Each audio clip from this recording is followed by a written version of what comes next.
Hey guys, it's Finch here. So unfortunately, I wasn't able to bring you guys that many videos this week. I got the couple videos up on Tuesday with some recaps of last week's Black White games. I was hoping to branch out maybe to some SS or even SM games, but I just don't have the time to record. My situation is that I have so much free time in my hands with this new semester starting, especially with the first week, so things are kind of slow. But I'm always in the room with my roommate, or I'm always around people, and that has made it a bit less likely for me to be able to record. But right now, my roommate's out doing things, and honestly, it's been a really rough week for me in real life. Some pretty unfortunate things happening, so I kind of use my downtime to just reflect and deal with my personal stuff. But now, doing it all right. Got stuff going on tonight that I just finished with my family. I've got family up here by school as well, so it's pretty cool. I got to see them. Always nice. I love them, of course. But now I'm back in my room. It's like 9, so I figured, okay, bring you guys a game. Again, as for future uploads, I don't really even know what to expect. I'd expect at least something every week, probably 2 to 3 times a week, but could be long, in-depth videos or multiple videos. It could just be one brief video. Again, it's almost only going to be SPL centered. Don't think I'm going to be doing many like SS lives just because I kind of want to keep my SS stuff hidden right now because I'm not playing SPL, and I think I'll probably end up playing it in World Cup if it's all SS. And who knows, if we need like a tiebreaker or get deep into OST or Smug Toy, just since I'm not in the tier, I don't want as much out there in me right now. And on top of that, unfortunately, I'm not able to build as much in that tier. But Black and White is the tier I'm focused on predominantly right now. And this is my week 3 game against King John W. So for those of you that don't know, I won week 1 against Ryza in a very tight game that came down to the wire at the end. Odds just slightly favored me. Really could have won either way. But that was an intense game. Then week 2, I played fakes and I got behind early, but then I clawed right back into it. And with a couple things also going my way, I won. I'd say that game was more. He got some luck, and then I got some luck in return, and he misplayed, so he lost his advantageous position, so I was able to win. And then finally, week 3 against John W. I'm 2-0. He's 1-1, but his win is against Dice, who's a very respectable opponent. So definitely looking forward to the game like this. Kind of a treat, if you will. But anyway, so right off the bat, I actually am using the same 6 that he faced in the week prior. Ryza beat him week 2 and was using the same 6. We actually have the same like general structure of team 2. I believe he was 4 attacks Tyrannotar, Stealth Rock Tran, Swords Dance Facade Balloon, Scarf Landers T, Specs Latios with Dragon Pulse, and Spiff Rotom Wash. But I have some different EVs. I also believe I have a different filler on both Tyranitar and Heatran. I have Earth Power on Heatran, predominantly for opposing Heatran because it was kind of annoying to face like Toxicus to protect Heatran otherwise.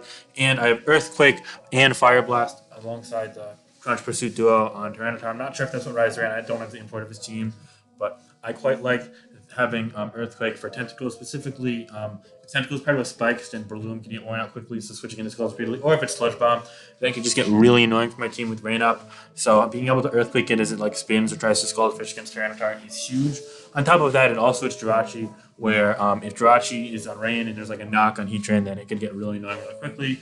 Those situations where you kind of like having the double check for things. In addition, I also Fire Blast over, say, Superpower because hitting Skarmory is really a pain in the ass because it could potentially make very quick work of Breloom due to having Brilliant Bird or Drill Pack if it does happen to have those. And in addition, it should be able to wall Landers T. And usually teams with Skarmory have good outs for Rotom Wash. Otherwise, it's going to be a long, long game because Rotom Wash is so good at getting in and just kind of being annoying and taking advantage of Pokemon like Skarmory. Anyway, so yeah, I really like this 4-attack mix. Tar, actually speed for Skarmory and Slow Breloom as well. Yeah, but looking at his team on the flip side, he has an interesting kind of conventional structure with the Tar, Stand, probably Speed Rocks, Scarf Landers, and then just Ferrothorn as the Steel, Spikes, kind of Dragon Check, a lot of other things, kind of nice Gloomon. And then he has 3 Psychic types. Now, normally, you'll see a combination of 2 of these, specifically Latios plus either of the other 2. But now he has all 3 over something like a Rotom Wash or a Keldeo or a Garchomp or a Heatran or an Excadrill, etc. Other common filler Pokemon that can work depending on sets and flip-flopping around. But he has all 3. And that matchup is really troublesome for me, honestly. Because my main psychic check is a bit more of an offensively oriented Chople Tyranitar. I have nothing like a Jirachi or even Mammo's fine, which unironically could be great as there are no switch-ins to it on his team. And Ice Shard is really good. His Ice Resist is also non-existent because he doesn't have something like that Rotom or Keldeo or even a Heatran, although that only checks choice band to Mammo's fine ice moves, of course. If it's able to switch up moves, it's a totally different story. But anyway, moving past that, I don't have the psychic countermeasures that I really could have. In fact, this team would have been good against my team last week as well. If you want to go back and just take a quick peep at that, you'll see last week I didn't have Jirachi. My only psychic resists were the Latios was dropped by Tar and just the Ferrothorn, so I'd have had to bank heavily on getting kills with Keldeo, which only got in probably once or twice safely, or sweeping with the Thundurus, so it would have done great there. And if you go back even further from that, and you see my week 1 team against don't know why this game is pulled up against Vriza, you'll see again it's a similar structure, but this time I don't even have a Chople on Tyranitar. So yeah, right off the bat, I think wow. While it is definitely a risk in bringing 3 Psychic types as you're skimping out on some defensive counterplay, the offensive measures, specifically the fact that he's 2 fast Pokemon, Alakazam and Latios, plus a Scarfer, so you can kind of out-offense them, was actually a really cool pick. And I think this team from John W. was actually really respectable. Now, off the bat, I'm thinking, okay, if he leads with Latios or Rio Nicholas, it's going to be Trick plus Flame Orb for sure, specifically from the Latios slot.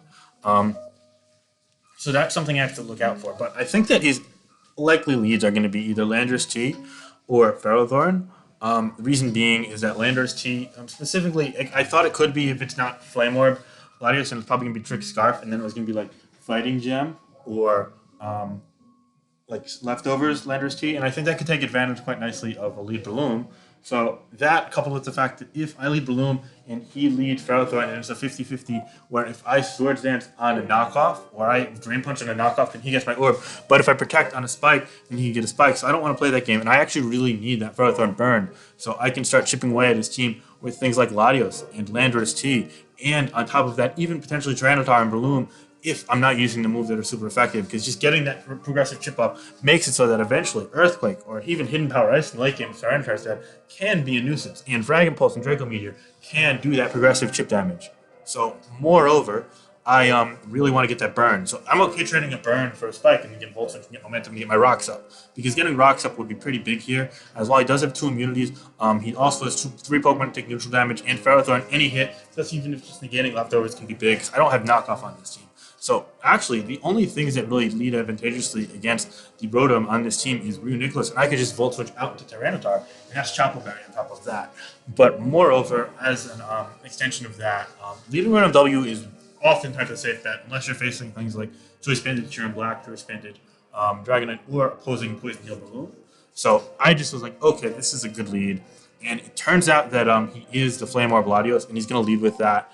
And the thing is that I know that he's not going to be Specs Latios on this team because, well, even if he is, I do eat a Specs Draco, and I can actually Pain Split up against Ferrothorn or Tyranitar, and then just Volt Switch. Then he's -2, so I could just Pursuit with Tar, and I wouldn't take much damage, so I could still live a Focus Blast with Chople. But if he's Trick Flame Orb, then I could Volt Switch out and force a 50-50 with Tar, and if I win that, depending on his moves, be in an advantageous position from the start. But yeah, so looking at his team, he's definitely also Sash Zam. Again, the Scarfer is either the Latios or the Landorus. I'm thinking it's probably Rock's Tar on this, plus Spike Sparrow, but he could be 4-attack Star, I guess. I just don't really think this build-up uses that too well. It doesn't really need it for the rain matchup, as the Psychic types would definitely take advantage of that, specifically if Latios nails the trick on the Steel type. So I just think that, as is, it's probably just standard Rock Star, standard Spike Sparrow, nothing there, and Sash Sam, and then 1-2 other Scarf. And then as for Nicholas, I think it had to be a Recover variant. It's just a matter of Strip Room plus 2 attacks, which is my personal favorite set, or Calm Mind. If it's Calm Mind, it's definitely going to be Bolt Beam. If it's just because you kind of redundant with all the other Psychic types. So that was kind of my thought process going in. It's definitely Recover on Nicholas, just a matter of what's that. Could be Calm Mind or Trick Room. So yeah, I didn't have to do a lot of calculating. It felt like this matchup was a bit uphill just because he has the means with the 3 Psychic types to overwhelm not only the Tyranitar, but also the Heatran, because in reality, Heatran doesn't actually wall any of them. So it doesn't even 1v1 any of them, for that matter. So yeah, definitely had to be cautious there. Felt like it was a bit of an uphill battle, but definitely a winnable one. So I'm going to pause for a second just to drink some water, and then we'll get right into the game. All right, so we're back. Sorry about that. Basically, just need some water, and I want to turn the volume of the background music up just to see if this would be a bit more fitting.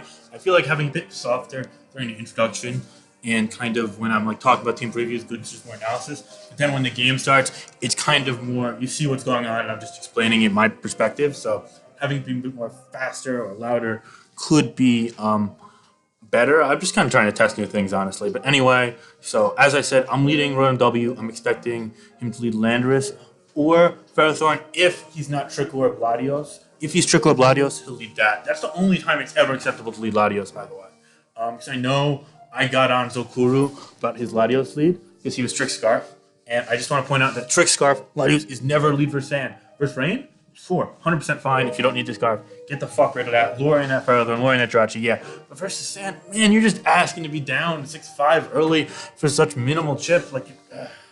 Anyway, let's get into this bitch. Latios is a very valuable Pokemon on both sides in this game, as you'll see. But yeah, I'm going to lead the Rotom W. Nicknamed after Jeter. My boy just got in the Hall of Fame. 1 vote short of being unanimous, man. I love Derek Jeter. That's my childhood. Don't get me started on that, though. If you ever want to talk baseball, please hit me up on Smogon. I'm dying to talk baseball with people.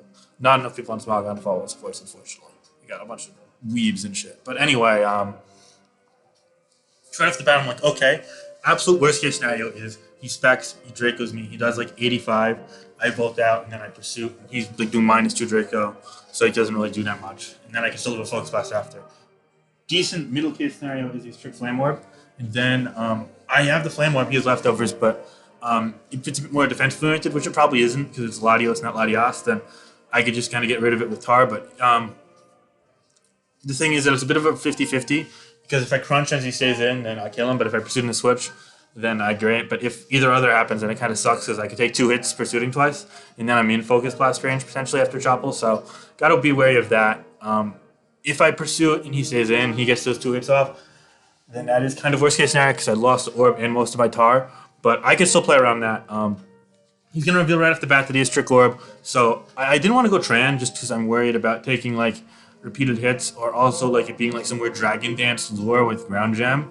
In the back of my head, I was like, damn, this could be that with all the Psychic types. Unfortunately, he's Trick Orb and he gets to 50-50 right. So right off the bat, my Pursuit is going to do enough damage to easily to kill him, of course. Because I do also, I'm 88 adamant for your Nicholas. Usually I only run 64, but on this team I'm running 88 just so I didn't need to spare special defense. But unfortunately, it would have come in handy here.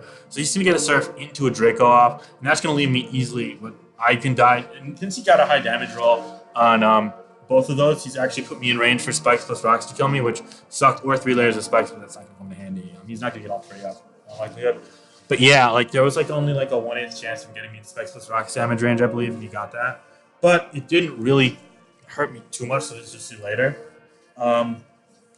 But yeah, I crunched on that Surf. That would have been great for me. But unfortunately, he got me. He stayed in there. And he's going to go to Landorus right off the bat. So seeing as this Latios wasn't Scarf, I know right off the bat that it's almost definitely going to be Scarf Landorus, and he's going to be going for U-turn. So I think the instinctual play is that since I don't want to just... while leading the Rotom W is fine, I kind of want to get that Poison Orb, the Toxic Orb up here. Because I know that I could pivot in the Rotom W to Zam here. Yeah, so that's fine. So I get the Orb up with minimal damage in return. And he gets this up, but now here, I want to just, so I know he doesn't want to let the Sash break at this point because he Sash Zam looks so good against my team. Breloom dies in 1. This dies in 1 because it's in Choppel focus range. This dies in 1, didn't power SP has it. If not, Psychic 2 Kilos, and he's going to get Rocks up eventually with Tar, or Feral, but probably Tar. So, yeah, it's chipping away. This is 2 killed by Ice or Shadow Ball or Signal Beam if he has. And this is permanently burned without lefties and chipped. And Tran, it's a roll to 2 kill with Psychic after leftovers protect, but he could have Encore, which would make a ton of sense on triple Psychic. So right off the bat, by the way, I'm thinking, okay, he's probably Encore Zam, and he's probably either Bolt Beam or Recover Trick Room on the Nicholas, just because those sets complement each other and other Psychic types so well. It kind of makes sense that you don't just want standard sets on all 3 of the Psychic mods, because then you're not doing as much to lure or cripple the common counterplay. So the complementary sets make so much sense like that. That's just kind of how team building is in general. You can kind of, when you have so much experience into it, you kind of piece it together like that. It especially is helpful in non-team preview tiers, I feel. But in black-white, when you see the Pokemon but you don't know the sets, you could kind of put together the teams and the sets as your early turns go on, especially if you calc things like, for example, that Focus Blast, you know it's Sash Alakazam, it's not Life Orb given that damage. Life Orb would have done like 45-ish. And off of that Surf damage, you could tell it's max special attack Latios, so it's like an offensive Flame Orb set. Not that they're really, otherwise you'd use Latios, so yeah.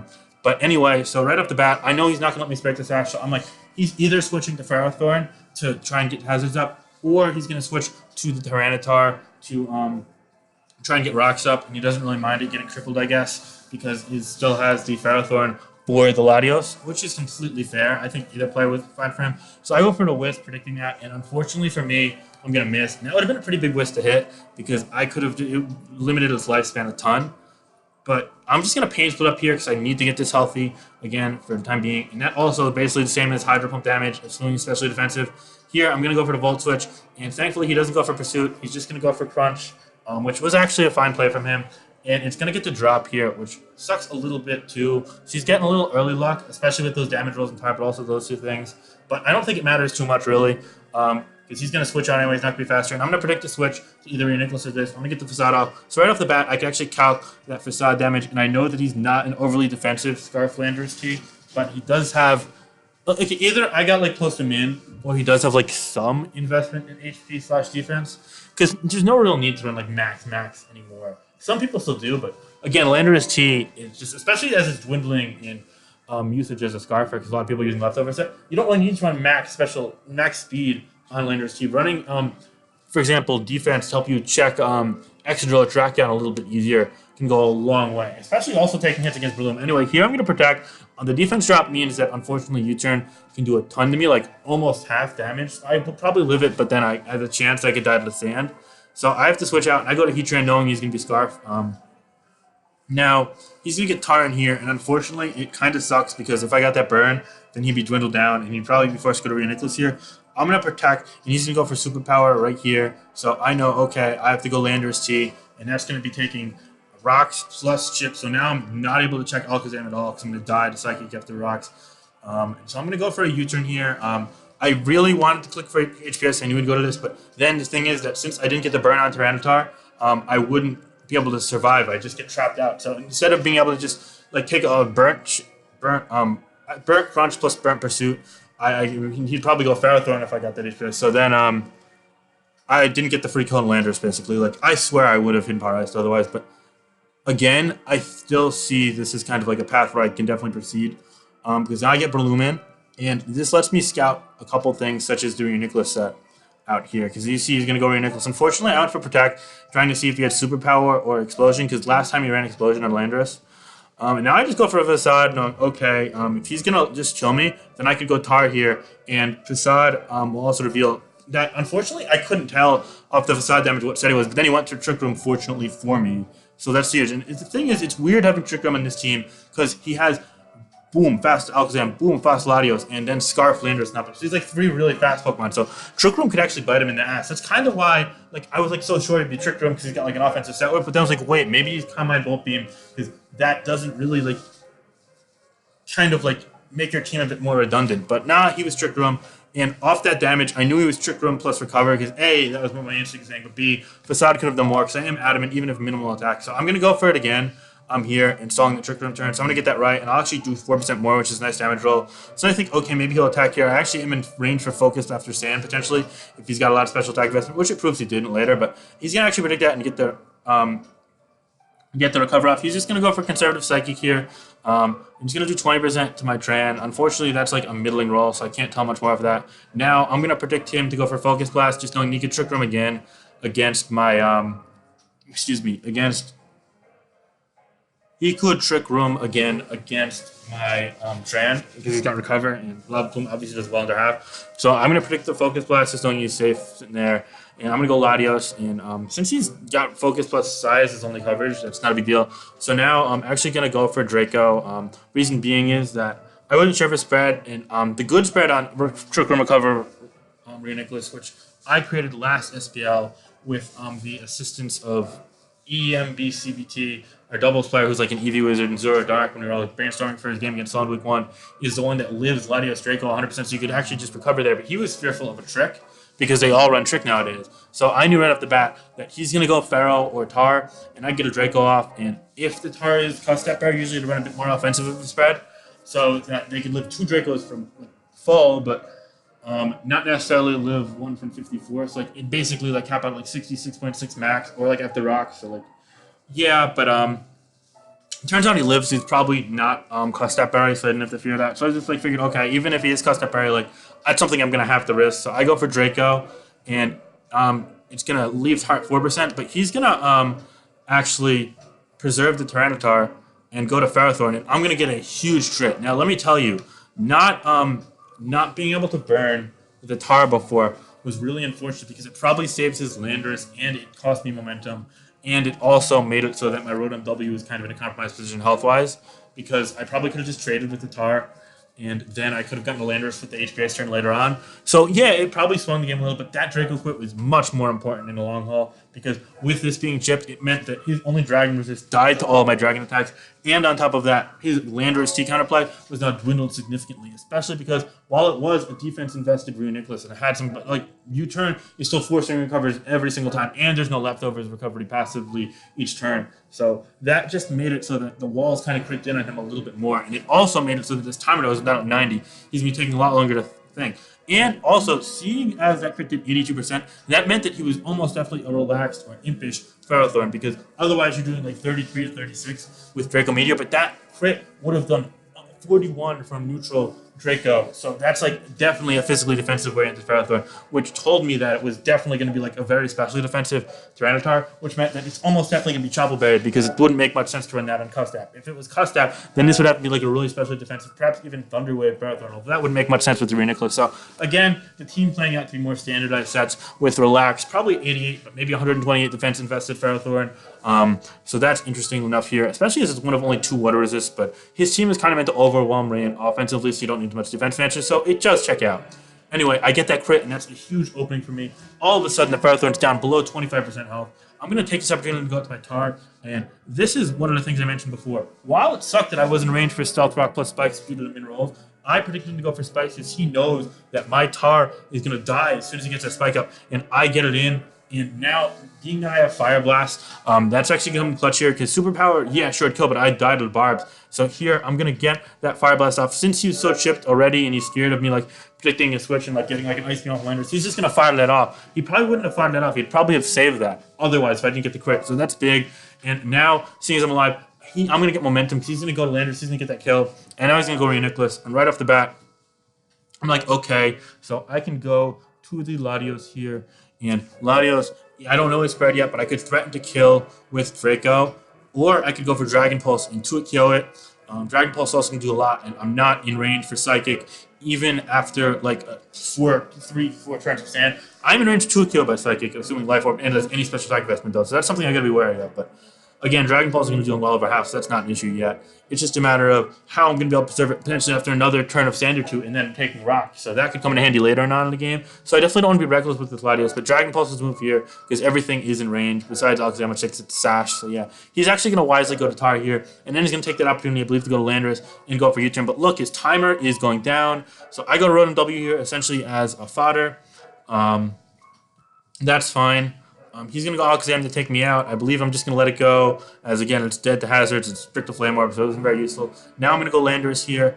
This is an interesting turn, because in theory, I could go for Hidden Power Ice and try and catch his Landorus, but then he's going to Reuniclus and get a free Trick Room, and I don't really have much out against that, because at that point, his Landorus would be dead, and like, I kind of want to keep it alive to try and force misplays, because at this point it's clear that I'm a little behind because Trick Room Reuniclus is so good against me. My Latias is dwindling down, and nothing else can do over 50 to it consistently, so you can recover stuff off. And that's why Trick Room Recover Reuniclus is such a anti-metagame piece of his team here, and I really like it, actually. It's just weird with all of the fast things. So, you know, you kind of get like mixed vibes, if you know what I mean. But anyway, moving on from that, moving on from that, I don't want to Hidden Power Ice just because, like, what if he goes Reuniclus, or what if she stays in? So I go for the U-turn, knowing full well that, like, worst case, I could just fodder off something like Breloom or Heatran, which aren't, like, super needed right now. Having one of them alive would be nice, but I don't need both, probably. just because I'm gonna need him to choke to win probably. And I go for the U-turn here, and he's gonna go Landorus. I'm gonna do 9%, and now I get Blue Moon. And at this point, since I recovered a little bit, and in the prior sequence, I'm not in range for like superpower or anything like that, so I don't have to protect. I'm gonna go and get that facade damage up on this. And now here's what I'm thinking. Okay, if he's gonna trick room, then I'd let him kill me. Because if he trick rooms and kills me, then I can kill him with Ladio, assuming he's not at full, so I can just spam facade. And then I am actually slower than Landorus and Alakazam with Ladio. So if he gets sloppy with turns and he only has 30 seconds left, then I put myself in a position where I could get his choke to win. He's conditioned to try and win with Trick Room because I showed him how vulnerable I was to that set before. So now I'm kind of out on a limb, like saying, okay, maybe, just maybe, he's going to go for that instead of just killing me. And if that's the case, then I have a good chance of winning this game. And I'm going to go for that follow-up facade because also if I get a crit, then crit kills. And I can also like fish for crit and recover, or get a Swords Dance off when I'll recover, and then leave him permanently low and Heat Train range, and then maybe play some mind games. But again, these last two are both threatening, especially with Sash and Tactical Alakazam. So we're gonna have to wait and see. It also could have came down to if Landorus was faster, but mine was only EV Outrun Excadrill, so it would have been dicey. But yeah, so I get that facade up, and he goes for the Trick Room, and now he could recover here, but I want these turns because I want him to kill me, and he goes straight for the kill, and that's especially weird because he could have just kept recovering up. I guess he was scared of me going for the Swords Dance, like protect, and then getting a free kill. But I feel like he could have recovered once because now all of a sudden he loses these turns, and he's low enough to where even if he recovers, Draco kills. But if he recovers, he lives Dragon Pulse, and he knows that much. So I know that much. I got to go for Draco. And given the damage Facade did and the damage Psychic did before, I know that I almost definitely am going to be living the Psychic after one turn of Sand. It's just a matter of two. I don't think I normally live it after two unless like he's very minimally invested in special attack. So I know right off the bat Draco gets a kill here, and then it also either breaks a Sash on Alakazam or gets another kill the following turn. And he left me with 3 turns of Trick Room, which I think was a big mistake of him. Because also that means my Heatran, if this dies on this turn, which it's likely to Draco, because he's not switching here, let's be real. Because I don't die after one turn of Sand, so it wouldn't do anything for him. You know, but if he switched to the Landorus and let that die... No, I could have tricked him then later on, though. Actually, he could have recovered, though, and then I would have taken Sand. You know, maybe he got sloppy even here in not switching to Landorus and just, like, letting it die. I'm not sure, but then, if I lock in a Dragon Pulse, though... Okay, so he could have feared that as well.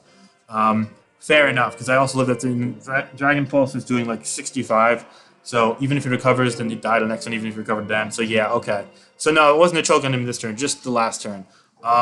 But yeah, I played for the choke and I got it, and now I'm in a position where, okay, all of a sudden, outslowing him actually is in my favor. So his Trick Room is coming to bite him in the butt, and I'm going to get this Draco up here on the Psychic. And as you see, I live with 11%, so I live 1 Sand turn, but not 2. So now I'm going to have the opportunity to... I'm going to have the opportunity to break that Sash. And it's going to do 77% here. As you see, so it's even going to be an in-bar ice turn if I really want to, but since I am slower and Trick Room's up, I'm going to go to the Heatran. And I am going to go for Plume into the Landorus. And I'm like, okay, wait. So I get that Plume off, and I get the burn, and that's huge for me. That basically says, okay, game over, I win no matter what. But let's say I don't get the burn, and he's left at 4% here. Then I protect as he goes Zam, and apparently he is Encore. So then it becomes a bunch of 50-50s. But given the fact that, A, I could predict Encore, which, again, I think I would have, because he said after the game he would have, I think I would have predicted Encore or Focus Blast, and I would have went Landorus, and then HPX, and then I'd have won the game. So, like, yeah, but technically speaking, it is a 50-50.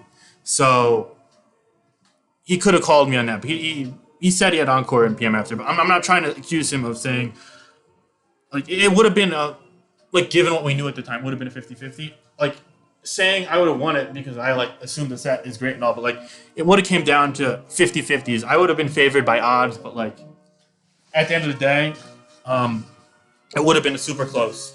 But I got the burn. The burn also favored me. It's like burn / crit / like potentially max damage if he's minus special defense. So if I get any of those 3, then it's like a 50-50 plus the chance of him hitting Focus Blast plus the chances of me getting encore turns right. Yeah, so it was a convoluted sequence where it definitely favored him. But he had a shot, but I got that burn, which was unlucky for him. And then the game just falls in my lap from there because, as you see, I go for Lava Plume here, just saying, okay, what if he's like some weird recover variant? I don't want to give him free turns, so I'm gonna make sure that I don't fuck around, and I get that U-turn up here and kill it. So yeah, I able to win. I think he played a really good game, a really solid game up until the end, setting up Trick Room, and probably because his timer got low, that Draco crit really, I don't think I would have won without it.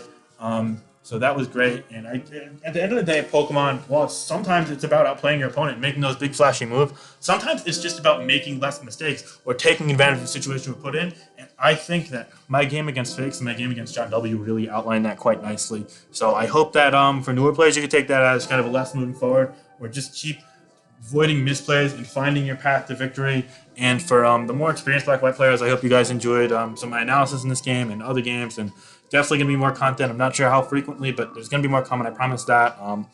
Really good game here. Unfortunate for him at some points, definitely. But John W is a great player. He's going to come back and win a lot of games, I feel.